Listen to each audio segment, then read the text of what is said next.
Thank you so much. It's really scary to be here among the smartest of the smart.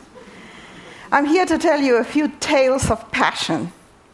There's a Jewish saying that I love. What is truer than truth? Answer, the story. I'm a storyteller. I want to convey something that is truer than truth about our common humanity. All stories interest me, and some haunt me until I end up writing them. Certain themes keep coming up: justice, loyalty, violence, death, political and social issues, freedom. I'm aware of the mystery around us, so I write about coincidences, premonitions, emotions, dreams, the power of nature, magic. In the last 20 years, I have published a few books, but I have lived in anonymity until February of 2006, when I carried the Olympic flag in the Winter Olympics in Italy. That made me a celebrity. Now people recognize me in Macy's, and my grandchildren think that I'm cool. Allow me to tell you about my 4 minutes of fame. One of the organizers of the Olympic ceremony, of the opening ceremony, called me and said that I had been selected to be one of the flag bearers. I replied that surely this was a case of mistaken identity because I'm as far as you can get from being an athlete. Actually, I wasn't even sure that I could go around the stadium without a walker. I was told that this was no laughing matter. This would be the first time that only women would carry the Olympic flag. 5 women representing 5 continents and 3 Olympic gold medal winners. My first question was, naturally, what was I going to wear? A uniform, she said, and I asked for my measurements. My measurements! I had a vision of myself in a fluffy anorak looking like the Michelin Man. By the middle of February, I found myself in Turin, where enthusiastic crowds cheered when any of the 80 Olympic teams was in the street. Those athletes had sacrificed everything to compete in the games. They all deserved to win, but there's the element of luck. A speck of snow, an inch of ice, the force of the wind can determine the result of a race or a game. However, what matters most, more than training or luck, is the heart. Only a fearless and determined heart will get the gold medal.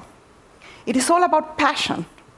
The streets of Turin were covered with red posters announcing the slogan of the Olympics: "Passion lives here." Isn't it always true? Heart is what drives us and determines our fate.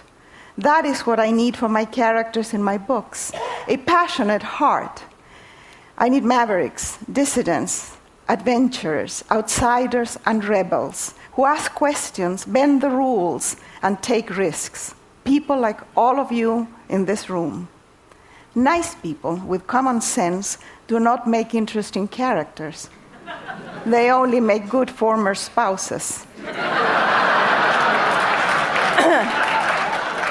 In the green room of the stadium, I met the other flag bearers, 3 athletes, and the actresses Susan Sarandon and Sophia Loren.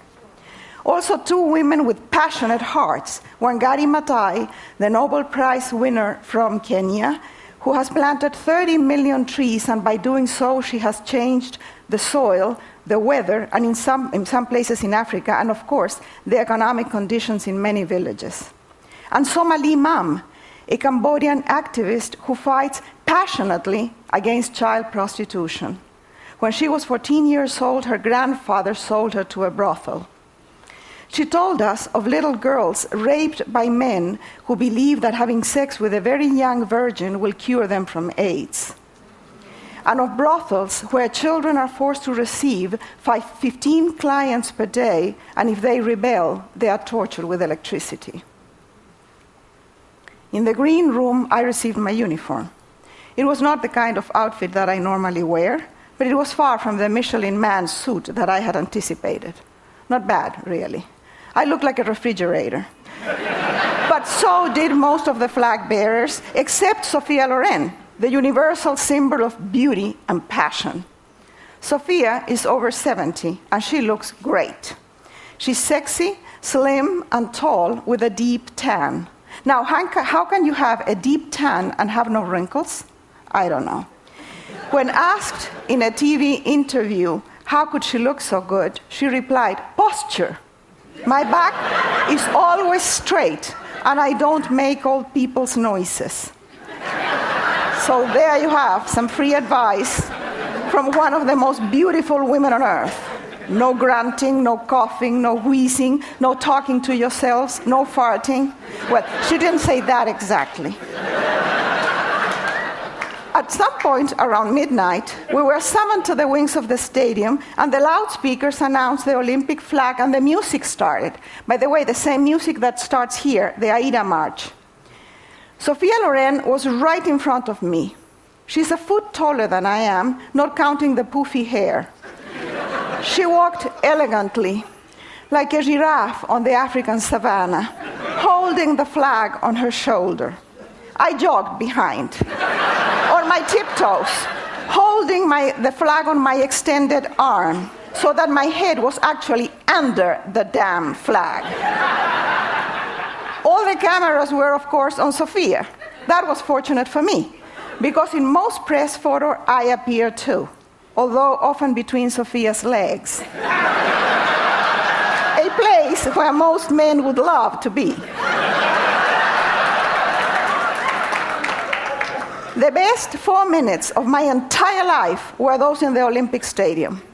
My husband is offended when I say this, although I have explained to him that what we do in private usually takes less than 4 minutes, so he shouldn't take it personally.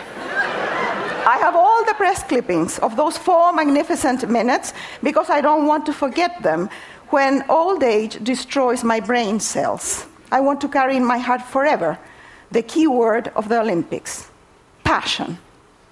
So here's a tale of passion. The year is 1998. The place is a prison camp for Tutsi refugees in Congo. By the way, 80% of all refugees and displaced people in the world are women and girls. We can call this place in Congo a death camp because those who are not killed will die of disease or starvation. The protagonists of this story are a young woman, Rose Mapendo, and her children. She's pregnant and a widow. Soldiers have forced her to watch as her husband was tortured and killed. Somehow, she manages to keep her 7 children alive, and a few months later, she gives birth to premature twins, 2 tiny little boys. She cuts the umbilical cord with a stick and ties it with her own hair. She names the twins after the camp's commanders to gain their favor and feeds them with black tea because her milk cannot sustain them. When the soldiers burst in her cell to rape her oldest daughter, she grabs hold of her and refuses to let go, even when they hold a gun to her head. Somehow, the family survives for 16 months, and then, by extraordinary luck and the passionate heart of a young American man, Sasha Sharnoff, who manages to put her in a U.S. rescue plane, Rose Mapendo and her 9 children end up in Phoenix, Arizona, where they are now living and thriving. Mapendo in Swahili means great love. The protagonists of my books are strong and passionate women like Rose Mapendo. I don't make them up. There's no need for that. I look around and I see them everywhere. I have worked with women and for women all my life. I know them well. I was born in ancient times, at the end of the world, in a patriarchal, Catholic, and conservative family.